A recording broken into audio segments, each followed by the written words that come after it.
대만은 일본에게 완전히 배신당했습니다. 한국을 비웃으며 핵 참수함 같은 것은 만들 수 없다고 조롱하던 일본이 뒤에서는 대만의 핵심 기술을 빼가고 있었기 때문입니다. 그러나 대만을 더 큰 충격에 빠뜨린 것은 따로 있었습니다. 바로 한국이었습니다. 요청하지도 않았는데 먼저 나서 중국 함대를 막아냈고 총 한 발 쏘지 않고 대만 해협의 봉쇄를 풀어낸 것입니다. TSMC마저 고개를 숙이고 협력을 구할 수밖에 없었던 삼성의 기술력 앞에서 모두가 놀랐습니다. 미국도 일본도 못한 일을 한국이 해낸 것입니다. 과연 대만 해협에서는 무슨 일이 있었던 것일까요? 지금 그 이야기를 공개합니다. 한국의 저력을 자랑스럽게 생각하신다면 구독과 좋아요를 눌러주세요. 이상하리만큼 낯선 기분이 들었습니다. 타이베이 국방부 청사 12층 회의실에서 저는 일본 방위성 연락관의 브리핑을 듣고 있었습니다. 린즈하우라는 이름으로 국방전략관 명함을 건넨 지도 벌써 3년째였습니다. 그동안 저는 일본을 절대적으로 믿어왔습니다. 아니, 믿는다는 표현보다 의지했다는 말이 더 정확할 겁니다. 형님 나라라고 부를 정도였으니까요. 그날도 야마모토 연락관은 온화한 미소를 띠고 말했습니다. 린 국장님 걱정하지 마십시오. 중국이 움직이면 우리 자위대가 즉각 대응할 것입니다. 대만은 우리의 생명선입니다. 저는 자연스럽게 고개를 끄덕였습니다. 그렇다. 일본은 우리를 지켜줄 것이다. 미국도 있고 말이다. 야마모토는 차를 한 모금 마시며 천천히 말을 이었습니다. 다만 절차상 시간이 조금 필요할 수 있습니다. 미국과의 협의도 거쳐야 하고 우리 국회 승인도 받아야 하니까요. 하지만 반드시 지원하겠습니다. 믿어주십시오. 회의를 마치고 사무실로 돌아가던 길에 부하 직원 왕젠이 다가와 말했습니다. 국장님 뉴스 보셨습니까?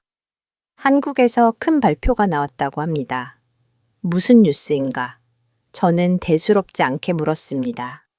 한국이 핵 잠수함 건조 계획을 공식 발표했답니다. 3박 500톤급을 5년 내 진수하겠다고 하네요. 그 말을 듣는 순간 저는 피식 웃음이 나왔습니다. 한국이 핵잠을 만든다고 왕젠도 어색하게 웃으며 말했습니다. 저도 처음엔 놀랐는데 생각해보니 좀 황당해서요. 한국이 그런 걸 만들 수 있을까요? 사무실에 들어서며 저는 동료들에게 말했습니다. 여러분, 한국이 핵잠수함을 만든답니다. 회의실에는 금세 웃음이 퍼졌습니다. 부국장 천혜희가 고개를 저으며 말했습니다. 한국은 모방에는 능하지만 독자 기술은 약하잖아요. 핵 잠수함은 미국, 러시아, 중국 정도만 제대로 만들 수 있는 건데요. 맞아요. 저도 맞장 붙였습니다. 그들이 감히 그런 걸 만들겠다고요. 기술도 없으면서 말이죠. 왕프가 조심스럽게 말했어요.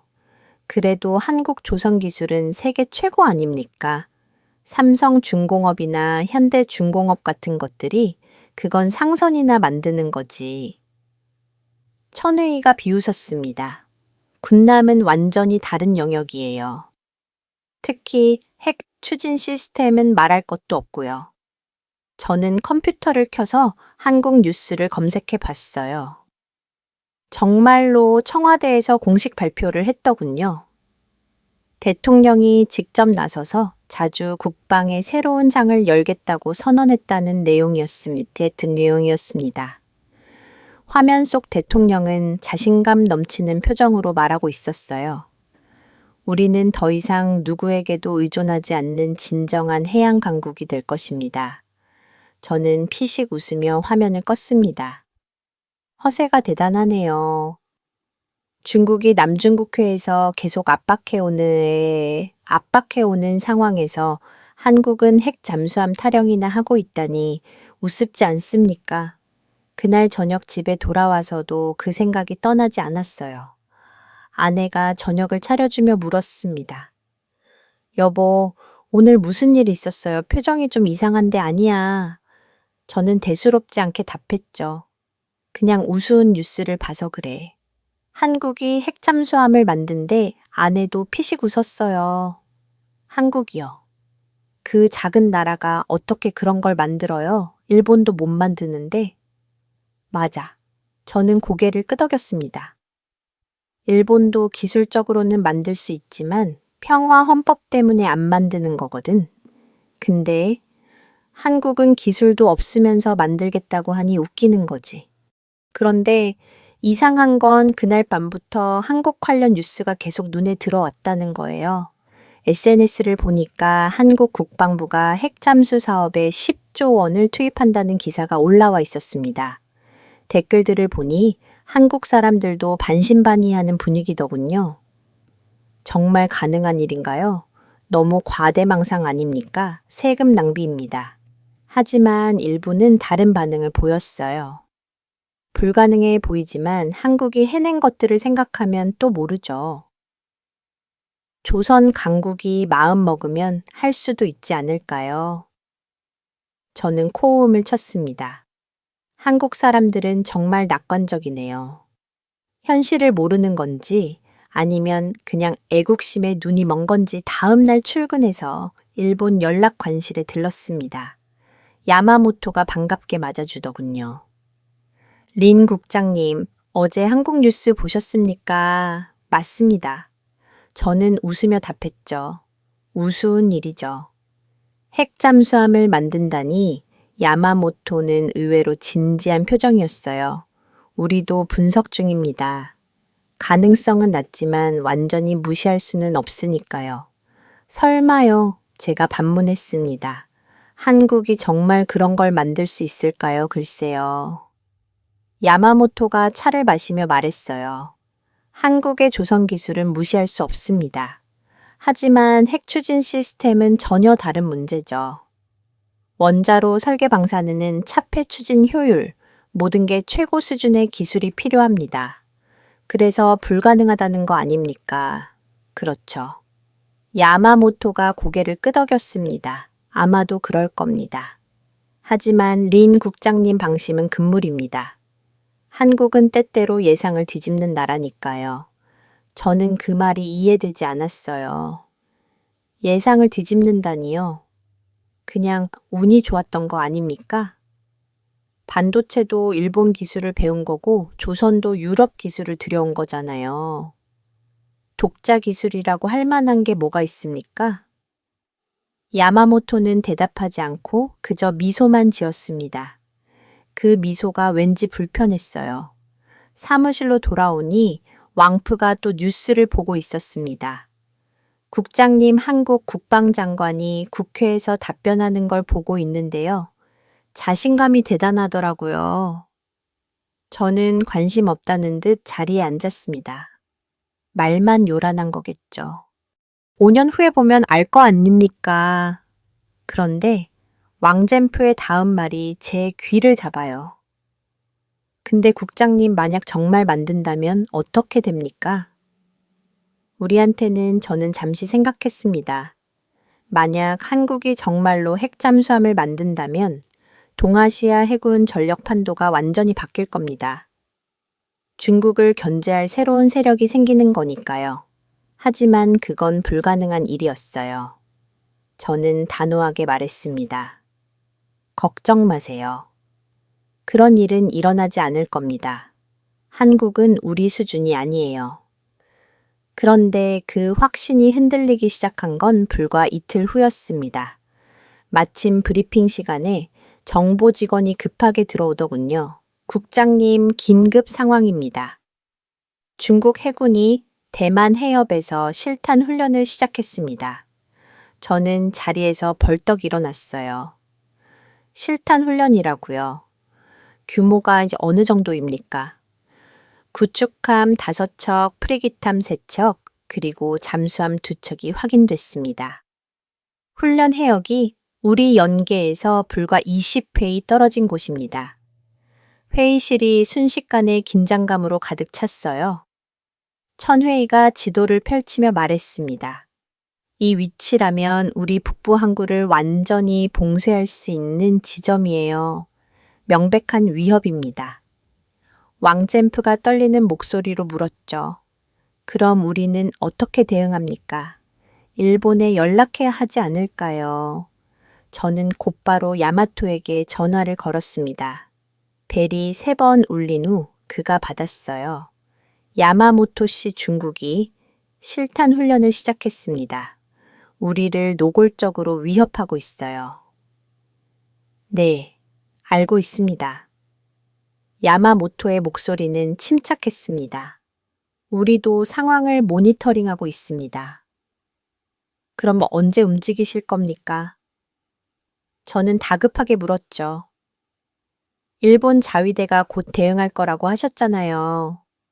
린 국장님 잠시 뒤에 다시 전화드리겠습니다.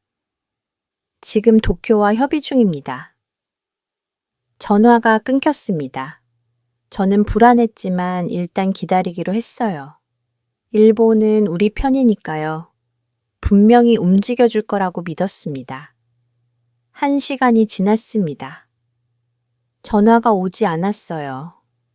2시간이 지나고 3시간이 지났지만 여전히 소식이 없었습니다. 저는 참지 못하고 다시 전화를 걸었어요. 야마모토 씨 어떻게 됐습니까? 죄송합니다. 그의 목소리가 어색했어요. 아직 본국의 승인이 나지 않았습니다. 상황이 복잡해서요. 복잡하다니요. 저는 목소리를 높였습니다. 중국이 지금 우리를 위협하고 있는데 뭐가 복잡합니까? 린 국장님 심정은 이해합니다. 야마모토가 한숨을 쉬었어요. 하지만 우리도 절차가 있습니다. 미국과의 조율도 필요하고 국회의 승인도 받아야 하니까요. 시간이 좀 걸릴 겁니다. 시간이요. 저는 허탈했습니다. 지금 당장 필요한데 시간이 걸린다니요. 최대한 빨리 처리하도록 하겠습니다. 믿어주십시오. 전화를 끊고 나니 회의실의 모든 시선이 저에게 쏠렸습니다. 천회의가 조심스럽게 물었어요. 국장님, 일본은 뭐래요? 저는 대답할 수가 없었습니다. 절차 때문에 시간이 걸린다는 말을 어떻게 전합니까? 그냥 곧 움직일 겁니다라고 얼어무였죠. 하지만 왕젠프가 다시 물었어요.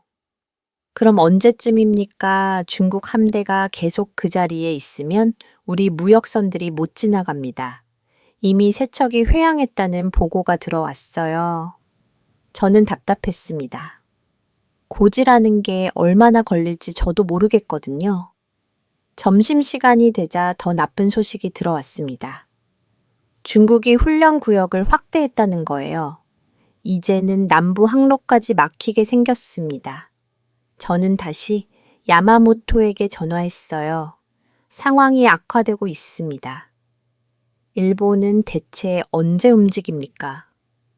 우린 국장님. 야마모토의 목소리가 더 낮아졌어요. 솔직히 말씀드리면 당분간 어려울 것 같습니다. 도쿄에서 신중론이 우세해서요. 신중론이요. 저는 어이가 없었습니다. 우리가 위협받고 있는데 신중하게 지켜본다고요. 중국을 자극하면 안 된다는 의견이 많습니다. 야마모토가 난처하게 말했어요. 특히 경제 관계를 고려하면요. 저는 전화기를 준 손에 힘이 들어갔습니다. 그럼 우리는 어떻게 합니까? 그냥 당하고 있으란 겁니까? 미국에 요청해 보시는 건 어떻습니까? 그것도 방법일 겁니다. 전화를 끊었습니다. 저는 책상에 주저앉았어요. 믿었던 일본이 이럴 줄은 몰랐습니다. 형님 나라라고 불렀는데 정작 위기 상황에서는 아무것도 해주지 않는 거였어요. 천혜이가 다가와서 말했습니다. 국장님, 미국 대사관에 연락해 볼까요? 저는 고개를 끄덕였죠. 그러세요. 다른 방법이 없잖아요. 1시간 후 천회의가 돌아왔는데 표정이 좋지 않았어요. 미국 측 반응이 어땠습니까? 제가 물었습니다. 직접 개입은 어렵다고 하더군요. 천회의가 한숨을 쉬었어요. 외교적 채널을 통해 중국을 설득하겠다는데 그게 얼마나 걸릴지 모르겠습니다. 저는 허탈했어요. 일본도 안 되고 미국도 안 되면 우리는 대체 누구를 믿어야 합니까? 그때 왕프가 TV를 켰습니다. 뉴스에서 흘러나오는 내용이 귀에 들어왔어요. 속보입니다. 한국이 500톤급 핵 잠수함 첫 진수식을 성공적으로 마쳤다고 발표했습니다. 예상보다 2년이나 앞당겨진 결과입니다. 저는 화면을 멍하니 바라봤습니다. 거대한 검은색 잠수함이 물 위로 떠오르는 장면이 보였어요. 태극기가 바람에 펄럭이고 있었죠. 저게 진짜였단 말이야. 제 입에서 저절로 말이 나왔습니다. 한국이 정말 해냈어. 회의실이 조용해졌어요. 모두가 화면을 뚫어져라 보고 있었습니다. 천회의가 중얼거렸죠. 불가능하다고 했는데 해냈네요. 고작 3년 만에 왕프가 말했습니다. 국장님, 이제 어떻게 하시겠습니까? 일본은 안 움직이는데 한국은 저렇게 움직이고 있어요. 저는 대답할 수가 없었습니다. 머릿속이 복잡했거든요. 사흘 전만 해도 비웃었던 한국이 실제로 핵 참수함을 만들어냈어요. 그것도 예상보다 훨씬 빠르게요. 그런데 우리가 믿었던 일본은 말만 하고 아무것도 하지 않고 있었습니다. 뭔가 잘못됐다는 생각이 들기 시작했어요. 하지만 인정하고 싶지 않았습니다. 그날 저녁 집에 돌아왔을 때 아내가 물었어요. 여보, 중국 훈련거는 어떻게 됐어요? 뉴스에서 봤는데 심각해 보이던데 일본이 곧 움직일 겁니다. 저는 자신 없는 목소리로 답했죠. 걱정하지 마요. 하지만 아내는 제 표정을 보고 눈치챘나 봐요. 정말 괜찮아요. 목소리에 의심이 섞여 있었습니다. 그날 밤 잠을 이룰 수 없었어요. 머릿속에서 계속 한국의 핵잠수함 영상이 재생됐습니다. 그리고 야마모토의 말이 떠올랐죠. 한국은 때때로 예상을 뒤집는 나라니까요. 그 예감은 일주일 후 현실이 됐습니다. 도쿄 안보 포럼에 참석하게 된 거예요. 아시아 태평양 지역 안보 전문가들이 모이는 중요한 자리였죠. 저는 대만 대표단 수석으로 참석했고, 일본이 이번에는 확실한 입장을 보여줄 거라고 기대했습니다. 포럼 첫날 아침 그랜드 호텔 대연회장에는 각국 대표들이 빼곡히 앉아 있었어요. 한국 대표단도 보였습니다. 해군 제독 출신이라는 김준혁이라는 사람이 단장이었죠. 개회사가 끝나고 첫 세션이 시작됐습니다. 주제는 동아시아 해양 안보 위협과 대응이었어요. 사회자가 각국 대표들에게 발언 기회를 줬습니다. 일본 대표가 먼저 일어났어요. 외무성 국장이라는 사토라는 사람이었죠. 저는 기대에 찬 눈으로 그를 바라봤습니다. 이번에는 확실하게 중국을 비판하겠지. 사토가 입을 열었어요. 동아시아의 평화는 대화와 협력으로 이루어져야 합니다. 모든 관련국이 자제하고 대화 테이블로 나와야 합니다. 저는 귀를 의심했습니다. 자제하라고요. 중국이 실탄 훈련으로 위협하는데 자제하라는 겁니까? 사토는 계속 말했어요. 일본은 평화 헌법의 정신에 따라 어떤 군사적 긴장도 원하지 않습니다. 모든 분쟁은 평화적으로 해결돼야 합니다. 그게 다였습니다. 중국이라는 단어조차 입에 담지 않았어요. 구체적인 대응책도 없었죠. 그냥 평화와 대화만 반복했습니다. 저는 실망감에 주먹을 쥐었어요. 필리핀 대표가 발언했습니다. 우리 해역에서 중국의 불법 행위가 계속되고 있습니다. 국제법을 무시하고 있어요. 베트남 대표도 이어서 말했죠. 남중 국회에서 중국의 인공선 건설이 우리 안보를 위협합니다. 하지만 일본 대표는 아무 말도 하지 않았습니다. 그저 고개만 끄덕이며 메모를 할 뿐이었어요. 점심시간이 됐습니다. 저는 사토를 따로 만나려고 했지만 그는 다른 일정이 있다며 피했어요. 대신 야마토가 나타났습니다. 린 국장님, 점심 같이 하시죠. 우리는 호텔 레스토랑에서 마주 앉았습니다. 저는 참았던 말을 쏟아냈어요. 야마모토 씨, 아까 발표는 뭡니까? 중국에 대해 한마디도 안 하셨잖아요. 야마모토가 난처한 표정을 지었습니다. 린 국장님 공식 석상에서는 조심해야 합니다. 중국을 자극하면 오히려 상황이 악화될 수 있어요. 하지만 우리는 이미 위협받고 있습니다. 제가 따졌죠. 이럴 때 일본이 나서줘야 하는 거 아닙니까? 시간을 좀 주십시오. 그가 한숨을 쉬었어요. 우리도 입장이 어렵습니다. 저는 더 이상 말하고 싶지 않았습니다. 오후 세션이 시작됐어요. 이번에는 각국의 국방 전략 발표 시간이었습니다. 싱가포르가 먼저 발표했고 호주가 이어갔죠.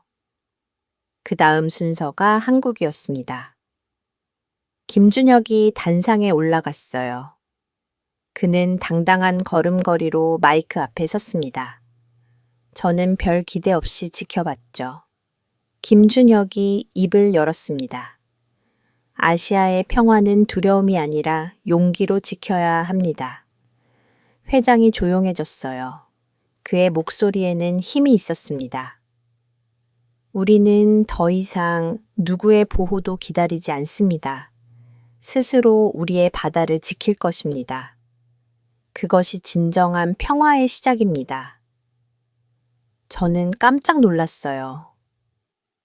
이게 무슨 소리지? 김준혁은 계속 말했습니다. 한국은 핵 추진 잠수함 전력을 확보했습니다. 이것은 공격이 아닌 방어를 위한 것입니다. 하지만 우리를 위협하는 어떤 세력도 대가를 치를 것이라는 점을 분명히 합니다. 박수가 터져 나왔습니다. 필리핀과 베트남 대표들이 일어서서 박수를 쳤어요. 싱가포르와 인도네시아도 동참했습니다. 저는 어안이 벙벙했죠. 일본은 중국 눈치만 보면서 아무 말도 못했는데 한국은 이렇게 당당하게 말하고 있었습니다. 발표가 끝나고 휴식 시간에 저는 김준혁을 찾아갔어요. 참을 수가 없었거든요. 김재동님, 제가 그을 불렀습니다. 네, 대만에서 오신 분이시죠. 그가 악수를 청했어요. 여쭤보고 싶은 게 있습니다. 제가 말했죠. 중국이 무섭지 않습니까? 저렇게 공개적으로 말하면 보복이 있을 텐데요. 김준혁이 잔잔하게 웃었습니다. 겁나면 나라를 못 지키죠. 그가 대답했어요. 우린 평화를 직접 지키는 법을 배웠습니다. 누군가 지켜주길 기다리는 게 아니라요. 저는 할 말을 잃었습니다. 대만도 그렇게 해야 하는 거 아닙니까? 그가 부드럽게 물었어요. 일본이 지켜줄 거라고 믿으십니까? 저는 더 대답할 수 없었어요. 사실 이미 답을 알고 있었거든요. 김준혁이 제 어깨를 가볍게 두드렸습니다. 린 국장님, 동맹은 중요합니다. 하지만 스스로 강해지지 않으면 아무도 진심으로 도와주지 않아요. 그것이 국제 정치의 현실입니다. 그는 자리를 떴습니다. 저는 그 자리에 멍하니 서 있었어요. 한국은 말로만 떠드는 게 아니었습니다. 실제로 핵잠수함을 만들었고 이제 당당하게 목소리를 내고 있었죠. 반면 일본은 말만 많고 행동은 없었어요. 저녁만 찰리였습니다. 각국 대표들이 모여 환담을 나누고 있었죠. 저는 일본 대표단 테이블로 갔습니다. 사토가 와인을 마시고 있었어요. 사토 국장님, 제가 말을 걸었습니다. 오늘 한국 발표 어떻게 보셨습니까? 사토가 잠시 망설이더니 답했어요. 너무 직설적이었습니다. 외교는 좀 더 신중해야 하는데요. 하지만 효과적이었잖아요. 제가 반박했습니다. 다들 박수를 쳤어요. 그건 일시적인 겁니다. 사토가 고개를 저었죠. 장기적으로 보면 중국을 자극하는 건 좋지 않아요. 저는 더 이상 듣고 싶지 않았습니다. 핑계만 늘어놓는 게 지겹더군요. 호텔 방으로도 돌아왔을 때 왕젠에게서 메시지가 와 있었어요. 국장님, 중국 함대가 아직도 그 자리에 있습니다. 우리 무역선 7척이 회항했어요. 손실이 커지고 있습니다. 저는 창밖을 내다봤습니다. 도쿄의 야경이 화려하게 펼쳐져 있었어요. 하지만 전혀 아름답지 않았습니다. 일본은 침묵했고 한국은 당당했습니다. 그리고 우리는 여전히 위협받고 있었죠. 도쿄에서 돌아온 다음 날 상황은 더욱 악화됐습니다. 아침 긴급 회의에서 해양수산부 국장이 보고를 했어요. 중국이 대만 해협을 사실상 봉쇄했습니다. 모든 선박의 검문 검색을 실시하고 있어요. 저는 의자를 박차고 일어났습니다. 그게 무슨 소리입니까? 봉쇄라니요. 실질적으로는 봉쇄나 다름없습니다. 그가 자료를 펼쳐 보였어요. 석유 수송선 3척이 중국 해군에 의해 저지당했고 식량 운반선도 이양이 거부됐습니다. 천회의가 급하게 보고했습니다. 국장님, 가오충한 게 정박 중인 화물선들도 추항을 못하고 있습니다. 중국 측이 안전을 보장할 수 아예 없다고 통보했대요. 저는 머리가 아주 어지러웠어요. 이건 명백한 경제 봉쇄였습니다. 왕젠프가 떨리는 목소리로 말했죠. 이대로 가면 일주일 내로 석유가 바닥납니다. 식량도 문제가 될 거예요. 저는 곧바로 일본 대사관에 전화를 걸었습니다. 긴급 상황입니다. 대사님을 바꿔주세요. 잠시 기다려달라는 대답이 돌아왔어요. 10분을 기다린 후에야 대사 비서가 전화를 받았습니다. 린 국장님, 대사님은 지금 회의 중이십니다. 회의는 나중에 하십시오. 저는 다급하게 말했어요. 지금 대만이 봉쇄당하고 있습니다. 일본의 지원이 필요해요. 상황은 알고 있습니다. 비서의 목소리가 냉랭했어요. 하지만 지금 즉각적인 대응은 어렵습니다. 어렵다니요. 제가 소리를 높였습니다. 지금이 바로 일본이 나서야 할 때 아닙니까? 린 국장님, 비서가 한숨을 쉬었어요. 미국의 승인이 없으면 우리도 움직일 수 없습니다. 그게 절차입니다. 전화를 끊었습니다. 저는 책상을 주먹으로 내리쳤어요. 절차 승인 협의 맨날 똑같은 소리만 하고 있었습니다. 그럼 미국에 직접 연락하자. 천회의가 제안했어요. 저는 고개를 끄덕이고 미국 대사관에 전화했습니다. 이번에도 기다림의 연속이었죠. 대사관 정무공사가 전화를 받았습니다.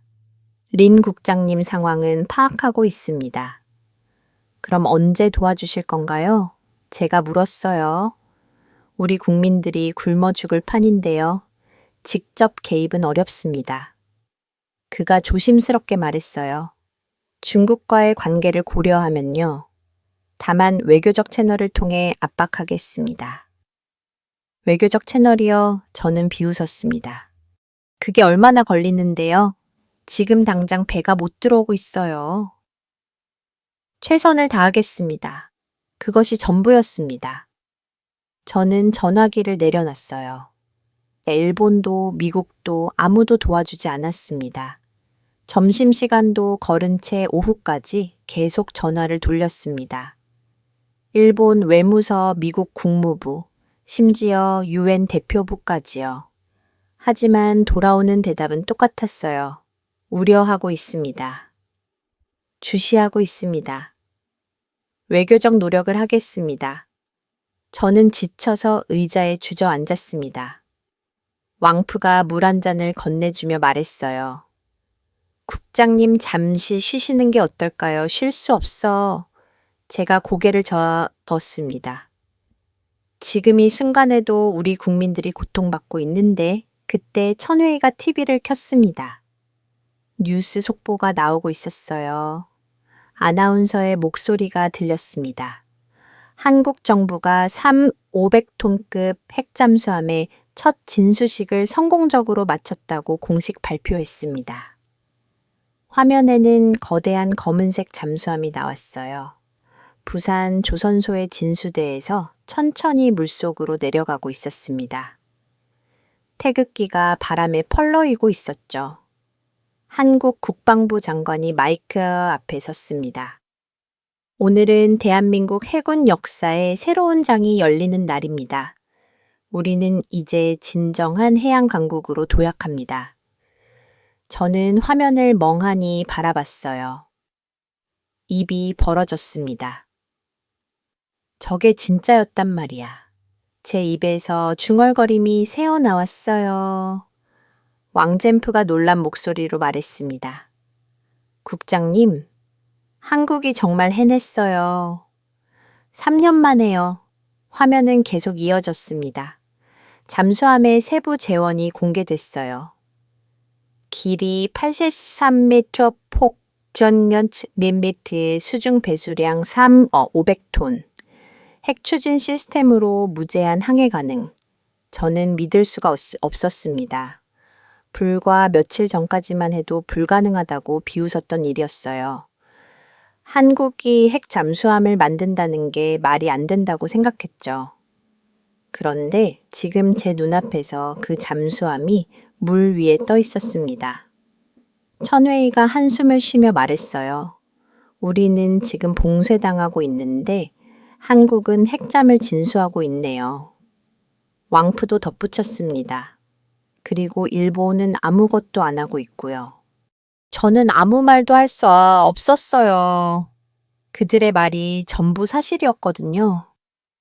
화면 속에서 한국 대통령이 연설하고 있었습니다. 우리는 더 이상 누구에게도 의존하지 않습니다.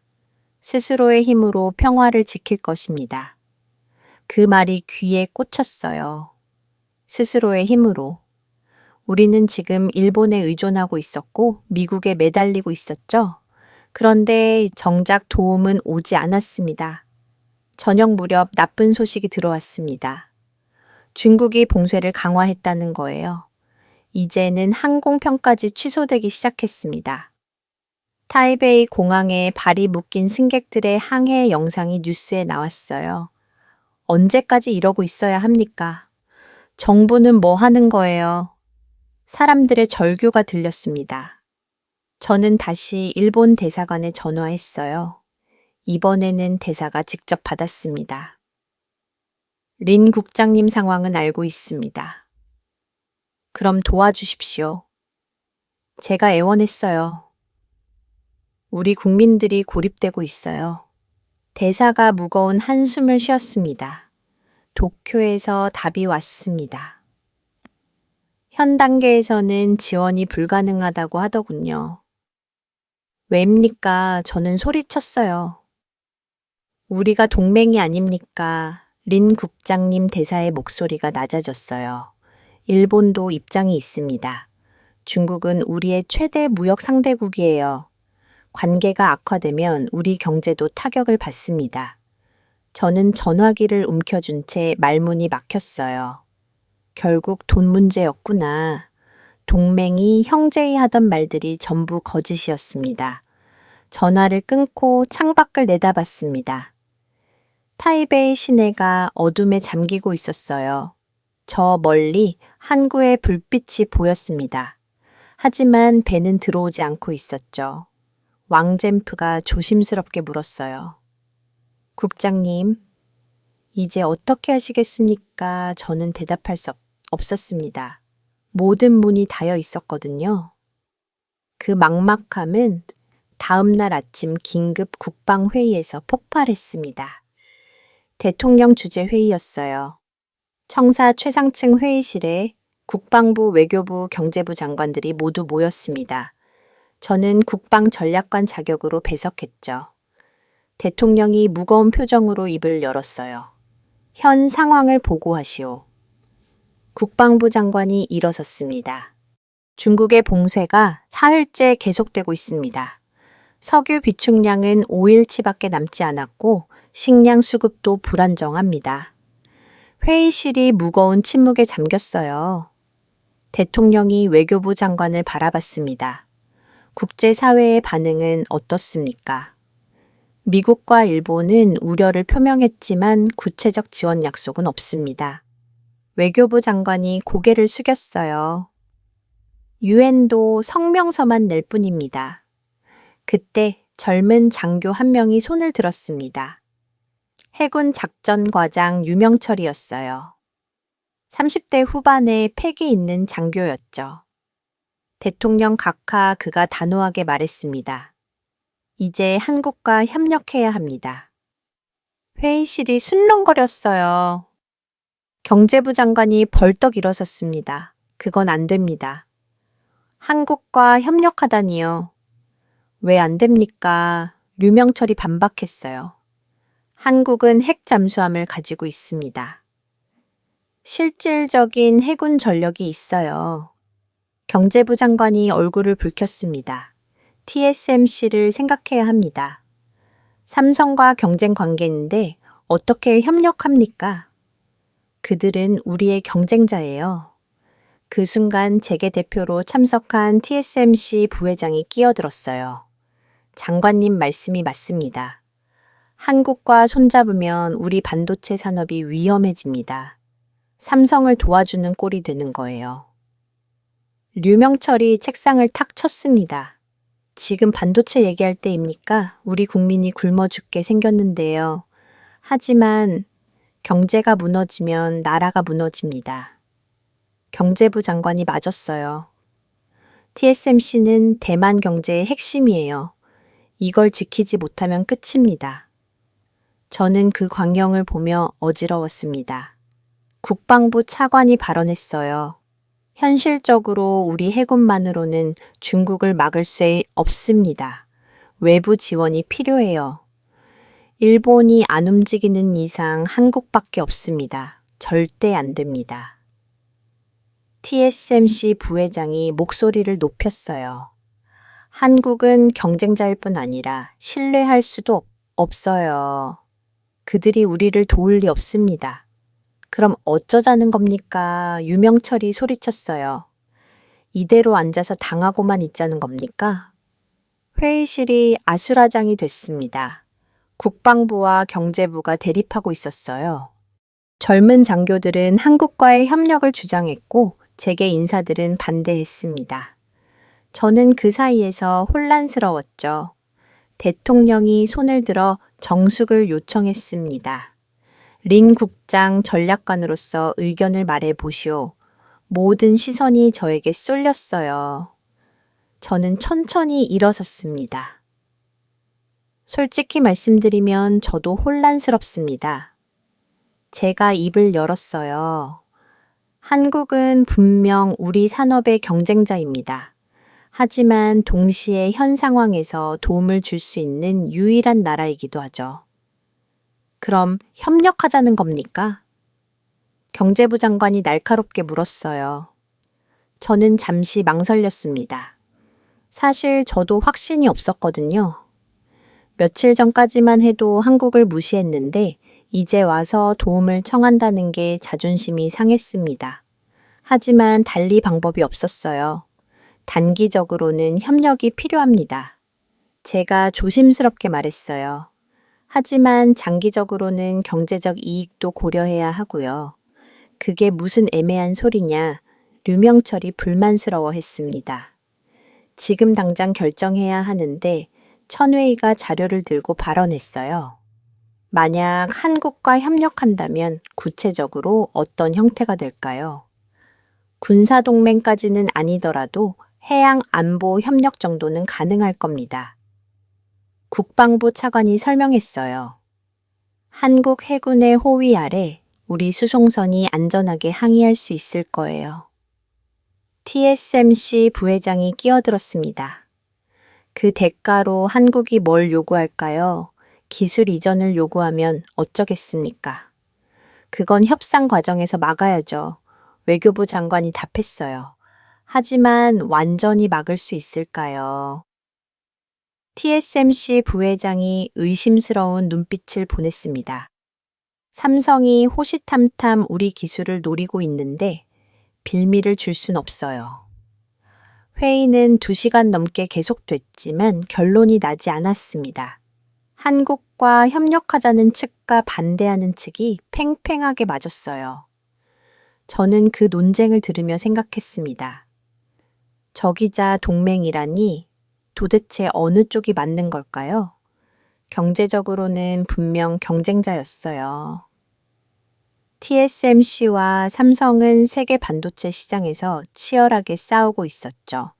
하지만 안보적으로는 한국이 필요했습니다. 중국을 견제할 수 있는 유일한 세력이었거든요. 대통령이 회의를 정리했어요. 오늘은 여기까지 하고 내일 다시 모이겠습니다. 각자 더 생각해 보시오. 회의가 끝나고 복도로 나왔을 때 유명철이 다가왔습니다. 린 국장님, 정말 답답합니다. 지금 이 순간에도 우리 국민들은 고통받고 있는데 정치인들은 이익 계산만 하고 있어요. 저도 답답합니다. 제가 한숨을 쉬었어요. 하지만 쉽지 않은 문제예요. 경제를 무시할 수도 없으니까요. 그럼 이대로 당하고만 있자는 겁니까? 그가 분개했습니다. 일본은 안 움직이잖아요. 한국밖에 없어요. 저는 대답할 수 없었습니다. 그의 말이 맞았거든요. 사무실로 돌아왔을 때 왕쟁가 급히 달려왔어요. 국장님, 또 나쁜 소식입니다. 이제 뭡니까? 석유 비축량이 예상보다 빨리 줄고 있대요. 3일이면 바닥 난다고 합니다. 저는 의자에 주저앉았습니다. 시간이 없었어요. 결정을 미룰수록 상황은 악화됐죠. 그날 밤 집에 돌아가서도 잠을 이룰 수 없었습니다. 머릿속에서 계속 회의 장면이 재생됐어요. 한국과 협력하자는 목소리, TSMC를 지켜야 한다는 주자, 그 모든 게 뒤섞여 혼란스러웠습니다. 아내가 물었어요. 여보, 결정은 났어요. 아직입니다. 제가 답했죠. 너무 복잡해요. 아내가 조용히 말했습니다. 여보, 국민을 먼저 생각해야 하는 거 아닐까요? 그 말이 가슴에 꽂혔어요. 다음 날 아침이었습니다. 출근하자마자 왕젠가 황급히 달려왔어요. 국장님, 큰일 났습니다. 삼성이 새로운 반도체 기술을 발표했대요. 또 삼성 얘기냐? 저는 짜증이 났습니다. 지금 그게 중요한 게 아니잖아. 아니, 이번엔 다릅니다. 왕프가 태블릿을 내밀었어요. 3나노 공정 기술인데 우리가 개발 중이던 거예요. 그런데 삼성이 먼저 발표해버렸어요. 저는 화면을 들여다봤습니다. 삼성전자 반도체 부문 사장이 기자회견을 하고 있었죠. 혁신적인 GA 구조에 3나노 공정 기술을 세계 최초로 상용화했습니다. 전력 소비는 45% 감소하고 성능은 20% 향상됐어요. 천회의가 급히 들어왔습니다. 국장님, TSMC 측에서 긴급 회의를 요청했습니다. 지금 난리가 났대요. 오전 10시 TSMC 본사 회의실에 도착했습니다. 기술 담당 부사장 천리밍이 창백한 얼굴로 앉아 있었어요. 불가능합니다. 그가 중얼거렸어요. 디키가 기술은 최소 2년은 더 걸려야 해요. 삼성이 어떻게 이걸 해냈죠? 연구소장 장웨이핑이 자료를 뒤적이며 말했습니다. 우리 정보로는 삼성도 개발 단계였어요. 양산까지는 시간이 필요할 거라고 봤는데, 하지만 해냈잖아요. 천리밍이 책상을 쳤어요. 이건 우리 로드맵을 완전히 뒤엎는 겁니다. 저는 조심스럽게 물었습니다. 그 기술이 정말 작동합니까? 혹시 과장된 거 아닐까요? 천리밍이 고개를 저었어요. 이미 테스트 결과가 공개됐습니다.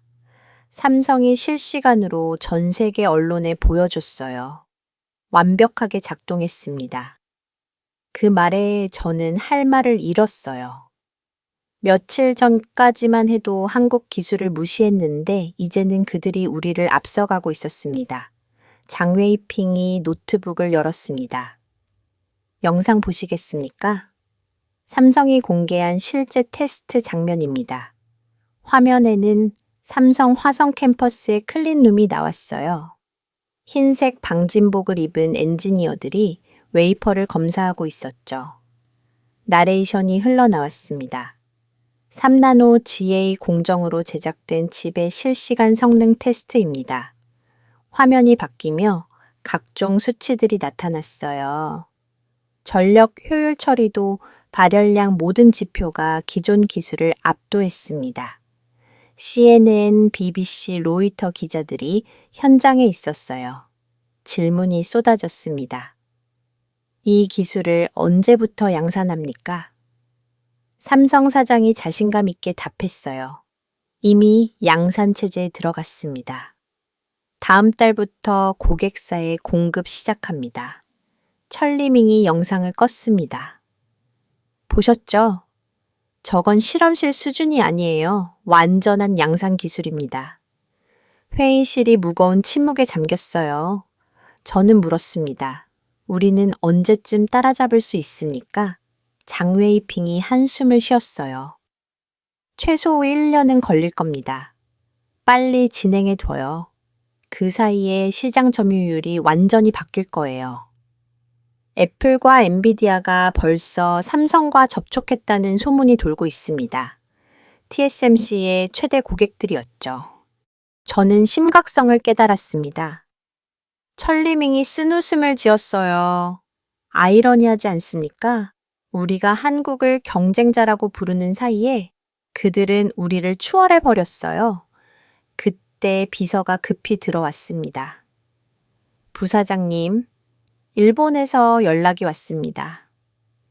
일본이요. 천리밍이 고개를 들었어요. 무슨 일로 기술 협력권으로 긴급 미팅을 요청했답니다. 기A 기술 관련해서요. 저는 이상했어요. 일본이 왜 갑자기 연락을 했을까요? 불과 며칠 전까지만 해도 아무 말이 없었는데 삼성 발표 직후 바로 연락이 온 겁니다. 천리밍이 쓰울 지었습니다. 자기들도 삼성 발표 보고 놀란 거죠. 일본 기술로 대응할 수 있는지 알아보려는 겁니다. 급하게 움직이는 걸 보니 상당히 다급한가 봐요. 장웨이핑이 끼어들었어요. 그런데 이상하지 않습니까? 일본이 우리보다 기술이 앞서 있다고 자랑하지 않았나요? 왜 갑자기 협력을 제안하는 거죠? 저도 그게 의문이었습니다. 뭔가 숨기는 게 있는 것 같았어요. 오후 2시 화상회의가 시작됐습니다.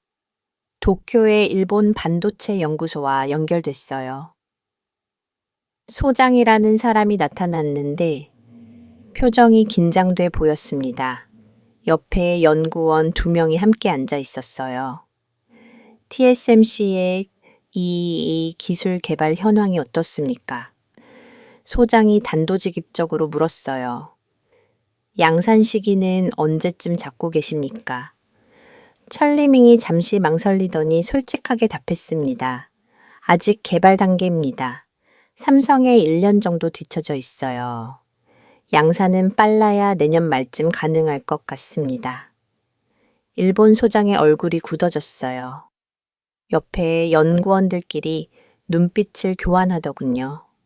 뭔가 당황하는 기색이 역력했습니다. 그럼 우리 기술로 지원할 수 있습니다. 소장이 급하게 말했어요. 일본의 선진 반도체 기술을 제공하겠습니다. 협력하시죠? 구체적으로 어떤 기술입니까? 장웨이핑이 물었어요. GA 구조에 대한 일본의 독자 기술이 있습니까? 소장이 잠시 말을 흐렸습니다. 그게 자세한 자료는 곧 보내드리겠습니다. 기밀 사항이라 화상으로는 말씀드리기 어렵고요. 일단 미팅부터 잡으시죠. 그 반응이 수상했어요. 구체적인 내용을 하나도 밝히지 않으려고 했거든요. 저는 직접 물었습니다. 지금 당장 개요라도 설명해 주실 수 있습니까? 어떤 분야의 기술인지 정도는 말씀해 주셔야 검토가 가능하지 않겠습니까? 소장이 어색하게 웃었어요. 그게 지금은 준비가 안 돼서요. 갑작스러운 요청이라 자료 정리가 덜 됐습니다. 다음 주에 대만으로 가겠습니다. 그때 자세히 설명드리죠. 천리밍이 추궁했습니다. 최소한 어떤 공정 단계의 기술인지는 말씀해 주셔야 하지 않겠습니까? 전공정입니까? 후공정입니까? 소장이 당황하는 게 화면으로도 보였어요. 양쪽 다 포함됩니다. 전반적인 기술 패키지라고 보시면 됩니다. 그 애매한 대답에 회의실 분위기가 이상해졌습니다. 회의가 끝나고 천리밍이 의심스러운 표정을 지었어요. 뭔가 이상합니다. 구체적인 내용을 하나도 안 말하더군요. 마치 실체가 없는 것처럼 얼버무리기만 했어요. 장웨이핑도 고개를 끄덕였습니다. 저도 그렇게 느꼈어요. 기술이 정말 있다면 최소한 개은은 설명할 수 있어야 하는데 완전히 회피하더군요. 저는 불안했습니다. 마치 기술이 없는데 있는 척하는 것 같았어요. 다음 주 화요일 일본 연구진 3명이 대만에 도착했습니다. 공항에 마중 나간 직원이 보고하더군요. 짐이 이상하게 적었다고요. 기술 자료를 가져온다고 했는데 노트북 하나씩만 들고 왔답니다. TSMC 본사 회의실에서 프레젠테이션이 시작됐어요. 일본 소장이 긴장한 표정으로 노트북을 열었습니다. 그런데 이상한 일이 벌어졌습니다. 첫 슬라이드부터 이상했어요. 제목만 거창할 뿐 내용이 부실했습니다. 차세대 GAA 기술 혁신 방안이라고 적혀 있었지만 막상 내용은 인터넷에서 찾을 수 있는 일반 논뿐이었어요. 그들이 보여준 자료는 너무 기초적이었어요.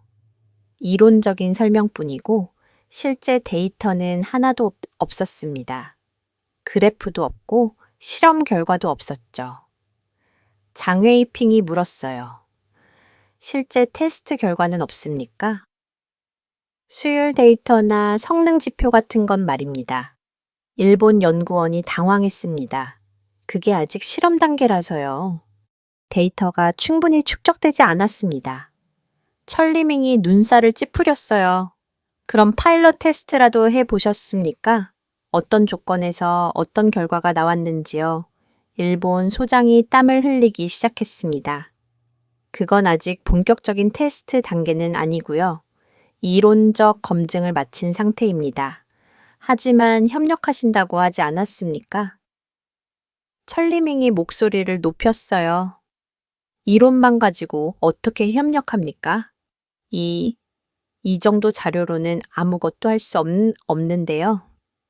저는 자료를 자세히 들여다봤습니다. 그런데 놀라운 걸 발견했어요. 슬라이드 하단에 작은 글씨로 출처가 적혀 있었는데 대부분 학술 논문이나 공개 특허였습니다. 독자 기술이 아니라 그냥 공개된 자료를 짜깁기 한 거였어요. 일본 소장이 변명했습니다. 곧 개발될 겁니다. 저희 연구소에 우수한 인력이 많습니다. TSMC와 협력하면 시너지가 날 거예요. 시간만 주시면요. 천리밍이 비웃었습니다. 시간을 달라고요. 삼성은 이미 양산하고 있는데 우리가 일본의 개발을 기다려줄 거라고 생각하십니까? 회의실 분위기가 이제 얼어붙었어요. 일본 연구진은 더 이상 할 말이 없어 보였습니다. 저는 깨달았어요. 일본은 애초에 기술이 없었던 겁니다. 그저 TSMC와 연결되고 싶어서 거짓말을 한 거였죠. 우리 기술을 엿보려는 속셈이었던 겁니다. 회의가 끝나고 일본 연구진이 나가자 천리밍이 화를 냈습니다. 완전히 시간 낭비였어요. 일본은 우리보다 더 뒤처져 있어요. 아니, 뒤처진 정도가 아니라 아예 시작도 못한 것 같던데요. 장 웨이핑이 한숨을 쉬었습니다. 그들이 온 진짜 목적은 협력이 아니었을 겁니다. 우리 기술 수준을 파악하려고 온 거죠. 그 말에 저는 소름이 돋았어요. 그날 저녁 사무실로 돌아왔을 때 왕젠가 급하게 달려왔습니다. 국장님, 큰일입니다. 정보에서 긴급 보고가 올라왔어요. 무슨 일인데 제가 물었죠. 그가 파일을 건넸습니다. 손이 떨리고 있었어요. 직접 보시는 게 나을 것 같습니다. 파일을 열어보는 순간 저는 얼어붙었습니다. 제목이 눈에 들어왔어요. 눈에 긴급 일본 기업의 TSMC 기술 유출 시도 적발 내용을 읽기 시작했습니다. 대만 정보부가 3개월간 추적 끝에 일본 산업 스파이 조직을 적발했다는 겁니다. 총 3명으로 구성된 팀이었어요. 리더는 일본 미스의 전자반도체 사업부 과장 출신이었고 나머지 둘은 기술 요원이었습니다. 보고서를 계속 읽어 내려갔습니다. 그들의 수법이 치밀했어요. 먼저 대만에 있는 일본계 장비 회사의 직원으로 위장 취업했습니다. 그 회사는 TSMC의 검사 장비를 납품하는 협력 업체였어요.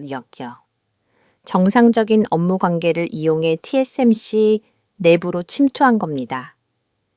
6개월 동안 그들은 장비 점검이라는 명목으로 TSMC 공장을 자유롭게 드나들었습니다. 클린룸 출입, 권한까지 받았어요. 그리고 몰래 사진을 찍고 도면을 복사했습니다. 더 충격적인 내용이 나왔습니다. 그들이 노린 건 7나노 공정 기술의 핵심 자료였어요. 공정 파라미터, 장비 세팅값, 수율 향상 노하우 등이 포함되어 있었습니다. 이미 상당량의 자료가 일본으로 전송된 상태였어요. 암호화된 이메일과 클라우드를 통해서 말이죠. 정보부는 어떻게 적발했습니까? 천회의가 물었습니다. 저도 그게 궁금했어요. 보고서에 따르면 우연한 계기였습니다. TSMC 보안팀이 정기 점검 중에 이상한 점을 발견했어요. 협력업체 직원이 담당 구역이 아닌 곳까지 돌아다닌 흔적이 있었던 겁니다. CCTV를 분석해 보니 그 직원이 몰래 사진을 찍는 장면이 포착됐습니다. 즉시 정보부에 신고가 들어갔고 3주간의 추적 끝에 전모가 드러났어요. 그들의 숙소를 급습했을 때 노트북 3대와 외장하드 5개가 발견됐습니다. 안에는 TSMC의 기밀 자료가 가득했어요. 공정 도면 내부 회의록 기술 보고서까지 있었습니다. 왕젠프가 떨리는 목소리로 말했습니다. 국장님, 더 심각한 게 있어요. 보고서 마지막 장을 보세요. 저는 파일을 끝까지 넘겼습니다. 그리고 경악했어요. 일본 정부 관여 가능성이라는 제목이 붙어 있었습니다. 정보부 분석에 따르면 이건 단순한 기업 차원의 일탈이 아니었어요. 체포된 스파이들의 통신 기록을 분석한 결과 일본 경제산업성 관계자와 정기적으로 연락한 흔적이 발견됐습니다. 보고 체계가 있었던 거예요. 더 놀라운 건 예산 출처였습니다. 스파이 활동에 사용된 자금 일부가 일본 정부의 반도체 산업 육성 기금에서 나왔다는 정황이 포착됐어요. 표면적으로는 기술 개발비였지만 실제로는 산업 스파이 활동비로 사용된 겁니다. 저는 믿을 수 없었습니다. 도와달라던 우리가 조직적으로 털리고 있었단 말입니까? 그것도 동맹이라던 일본 정부의 무인 하에요. 천회의가 분노했습니다. 이건 국가 차원의 배신입니다. 우리를 완전히 우롱한 거예요. 왕젠프가 들어오며 말했어요. 국장님, 이 뉴스 터지면 대만 전체가 들끓을 겁니다. 지금 당장 대응 방안을 세워야 해요. 저는 주먹을 쥐었습니다. 일본을 그렇게 믿었는데 배신당한 기분이었어요. 다음 날 아침 뉴스가 터졌습니다. 대만 전역이 분노로 들끓었어요. SNS에는 항해 글이 쏟아졌습니다. 일본은 동맹이 아니라 도둑이었어. 이제 일본은 끝이다. 믿었던 우리가 바보였어. 저는 그 댓글들을 보며 고개를 숙였습니다. 그 분노는 4월 만에 정부 차원의 조치로 이어졌습니다. 긴급 국가안보회의가 소집됐어요. 대통령이 직접 주재하는 자리였죠. 저는 국방전략관 자격으로 참석했습니다. 회의실 분위기는 냉랭했어요. 대통령이 정보장을 바라보며 물었습니다. 확실한 겁니까? 일본 스파이가 우리 기술을 빼내려 했다는 게 정보장이 서류를 펼쳤어요. 확실합니다. 각하 체포된 3명 모두 자백했습니다. 일본 미스의 전자 소속이고 TSMC 틸라노 공정 기술 유출이 목적이었어요. 어떻게 침투했습니까? 외교부 장관이 물었죠. 협력 업체 직원으로 위장했습니다. 정보장이 설명했어요. 6개월간 TSMC 협력사에 근무하며 내부 자료를 빼냈어요. 이미 상당량이 일본으로 전송됐습니다. 회의실에서 한 숨소리가 터져나왔어요. 경제부 장관이 분개했습니다. 동맹이라더니 뒤통수를 친 겁니까? TSMC는 우리 경제의 핵심인데 저는 분노가 치밀었습니다. 그동안 일본을 형님 나라라고 부르며 믿었던 제 자신이 부끄러웠어요. 도와달라던 우리를 뒤에서 털고 있었다니 대통령이 단호하게 말했습니다. 일본 대사를 소환하시오. 강력히 항의해야 합니다. 오후 3시 외교부 청사에 일본 대사가 도착했습니다. 저도 배석 자격으로 참석했어요. 외교부 장관이 냉랭한 표정으로 서류를 내밀었습니다. 이게 뭡니까? 동맹국이 할 짓입니까? 일본 대사는 당황한 기색이 역력했어요. 이건 개인의 일탈 행위입니다. 정부와는 무관해요. 개인이요? 장관이 비웃었습니다. 미스의 전자는 일본 정부와 긴밀한 기업 아닙니까? 모르쇠로 일관하시겠습니까? 대사가 식은땀을 흘렸어요. 철저히 조사하겠습니다. 사과드립니다. 하지만 그의 사과는 진심으로 들리지 않았습니다. 형식적인 말뿐이었죠. 저는 참지 못하고 끼어들었어요. 대사님, 우리가 위기 상황에서 일본의 도움을 요청했을 때 일본은 뭐라고 했습니까? 절차가 필요하다. 시간이 걸린다며 미뤘잖아요. 그런데 우리 기술은 훔쳐가려 했던 겁니까? 대사는 대답하지 못했습니다. 그저 고개만 숙이고 있었어요. 외교부 장관이 최후 통첩을 했습니다. 일본 정부의 공식 사과와 재발 방지 약속을 원합니다. 그리고 유출된 기술 자료에 즉각 반환을 요구합니다. 대사가 떠나고 나서 저는 창밖을 내다봤습니다. 타이베이 시내가 보였지만 기분은 착잡했어요. 그날 저녁 뉴스가 터졌습니다.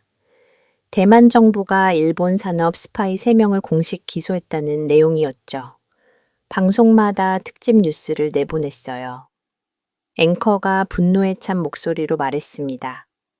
우리가 그토록 믿었던 일본이 우리를 배신했습니다. 동맹의 탈을 쓴 도둑이었던 겁니다. SNS는 순식간에 폭발했어요. 타이베이 시내에서는 자발적인 시위까지 벌어졌습니다. 일본 제품 불매 운동이 시작됐어요. 일본은 우리의 적이다. 더 이상 일본을 믿지 말자. 한국을 봐라. 저들이 진짜 강한 나라다. 플래카드를 든 시민들이 거리를 메웠습니다. 저는 그 장면을 뉴스로 보며 복잡한 심정이었어요. 왕젠프가 사무실로 들어오며 말했습니다. 국장님, 여론이 완전히 돌아섰어요. 이제 일본과 손절하자는 목소리가 압도적입니다. 그럴 만도 하지. 제가 한숨을 쉬었어요. 우리가 얼마나 바보같이 믿었는데. 여론조사 결과가 나왔습니다.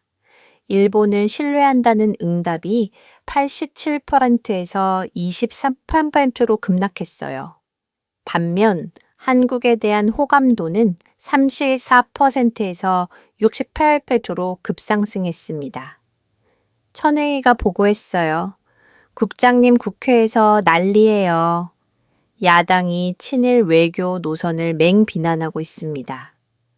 국회 본회의장 중계 화면을 켰습니다. 야당 대표가 연단에서 목소리를 높이고 있었어요. 정부는 일본만 믿다가 국민을 위험에 빠뜨렸습니다. 중국이 우리를 봉쇄할 때 일본은 뭘 했습니까? 아무것도 안 했어요. 그러면서 뒤로는 우리 기술을 훔쳐갔습니다. 박수가 터져 나왔습니다. 여당 의원들도 반박하지 못했어요. 야당 대표가 계속 말했습니다. 이제 한국과 손잡아야 합니다. 그들은 핵 잠수함을 만들었고 반도체 기술도 우리를 앞서고 있어요. 무엇보다 그들은 거짓말하지 않습니다. 회의장이 술렁거렸습니다. 여당 원내대표가 일어나 반박을 시도했어요. 한국과 협력하면 TSMC가 위험해집니다. 경제를 생각해야 해요.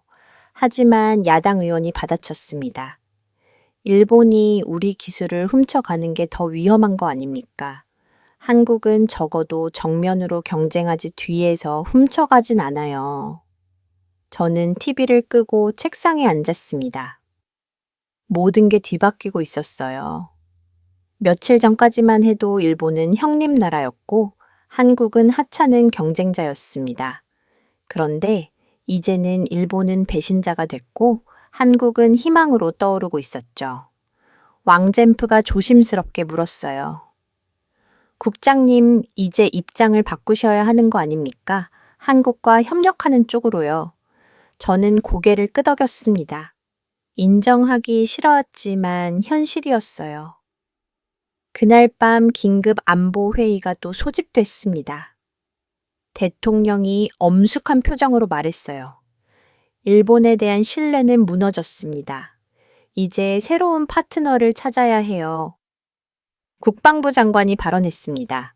한국이 유일한 선택지입니다. 그들의 해골력은 실질적이고 기술력도 검증됐어요. 경제부 장관도 이번엔 반대하지 않았습니다.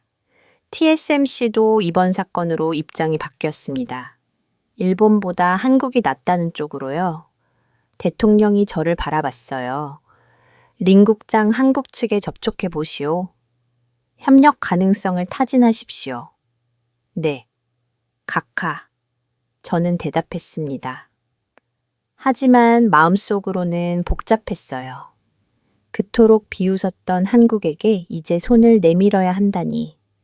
회의가 끝나고 복도로 나왔을 때 유명철이 다가왔습니다.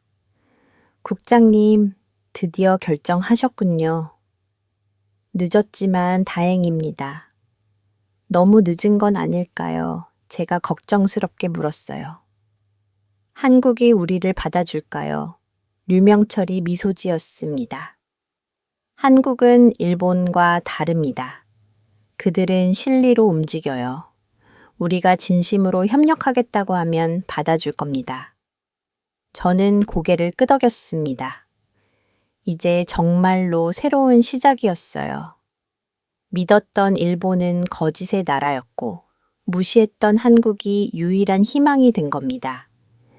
그 희망이 현실이 될지는 다음 날 아침 뉴스를 보고 알게 됐습니다. 출근하자마자 사무실이 술렁거리고 있었어요.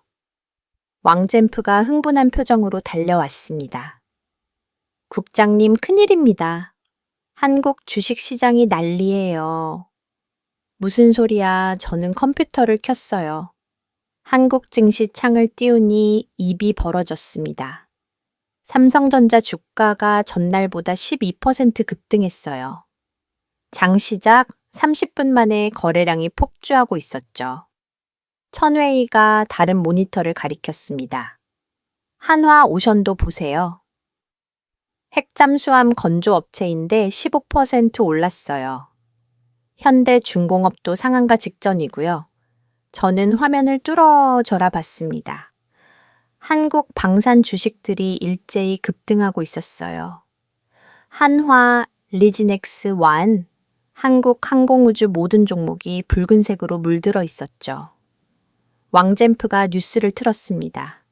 한국 경제방송 앵커가 흥분된 목소리로 말하고 있었어요. 삼성전자 시가총액이 600조 원을 돌파했습니다.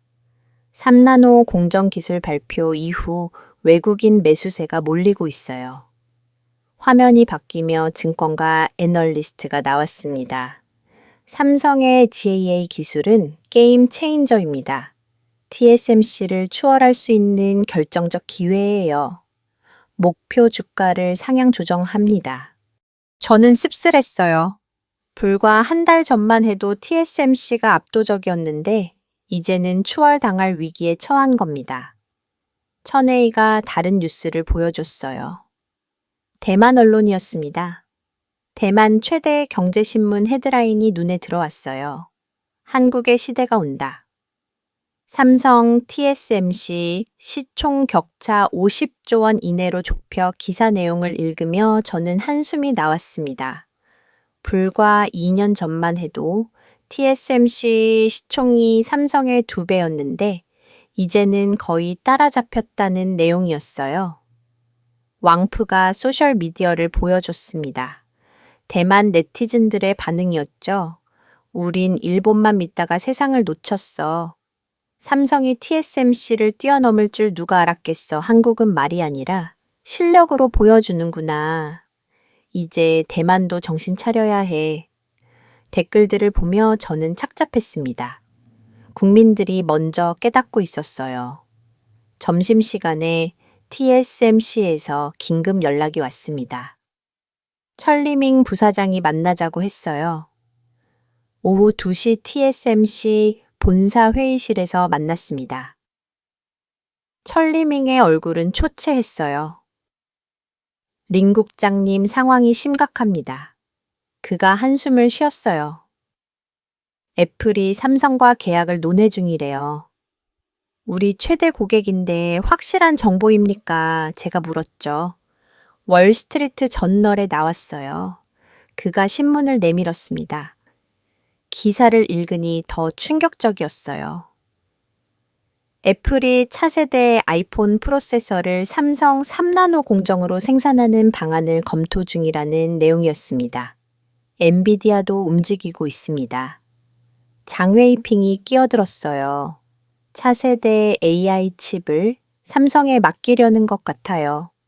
이러다 우리 주요 고객을 다 빼앗기겠어요. 저는 심각성을 깨달았습니다. TSMC의 위기는 곧대만 경제 전체의 위기였어요. 우리 GDP의 15%가 TSMC에서 나오니까요. 천리밍이 책상을 두드리며 말했습니다. 정부에서 뭔가 해줘야 해요. 이대로 가다간 한국에 완전히 밀립니다. 하지만 우리가 뭘 할 수 있겠습니까? 제가 답답해했어요. 기술 격차는 이미 벌어졌는데요. 그가 고개를 숙였습니다. 사무실로 돌아오니 TV에서 또 한국 뉴스가 나오고 있었습니다. 이번에는 국방 관련 소식이었습니다. 한국 해군이 두 번째 핵잠수함 진수식을 거행했습니다. 첫 번째보다 6개월이나 앞당겨진 일정이었습니다. 화면에는 또 다른 거대한 잠수함이 나타났습니다. 첫 번째보다 더 크고 위협적이었습니다. 한국 국방부 장관이 연설하고 있었습니다. 대한민국은 이제 아시아 최강의 해군 전력을 보유하게 되었습니다. 우리 바다는 우리가 지킵니다. 왕젠프가 중얼거렸습니다. 저들은 멈추지 않네요. 핵잠수함도 만들고 반도체도 앞서가고 있습니다. 천웨이가 자료를 정리하며 말했습니다. 국장님, 대만 국회의 반응 보셨습니까? 이제 한국과 손잡자는 목소리가 압도적입니다. 저는 고개를 끄덕였습니다. 국회 외교통일위원회에 중계를 켰습니다. 야당 간사가 발언하고 있었습니다. 한국의 부상은 명백한 현실입니다. 반도체에서는 TSMC를 위협하고 국방에서는 아시아 최강으로 올라섰습니다. 우리가 일본만 믿고 있는 사이 한국은 질주했습니다. 여당 의원도 이제는 반박하지 않았습니다. 오히려 동조하는 분위기였습니다. 위원장이 말했습니다. 정부는 즉각 한국과의 협력 방안을 마련하시오. 경제와 안보에서 한국이 필요합니다. 저는 화면을 끄고 창밖을 내다보았습니다. 타이베이 시내 전광판이 보였습니다. 대부분 삼성 광고였습니다. 스마트폰, TV, 반도체 모든 곳에 삼성 로고가 있었습니다. 왕젠프가 조심스럽게 말했습니다. 국장님, 이제 한국에 연락하셔야 하는 것 아닙니까? 각하께서 지시하셨지 않습니까? 저는 한숨을 내쉬었습니다. 며칠 전까지만 해도 한국을 무시했던 제가 이제 그들에게 손을 내밀어야 한다니 자존심이 상했습니다. 하지만 달리 방법이 없었습니다.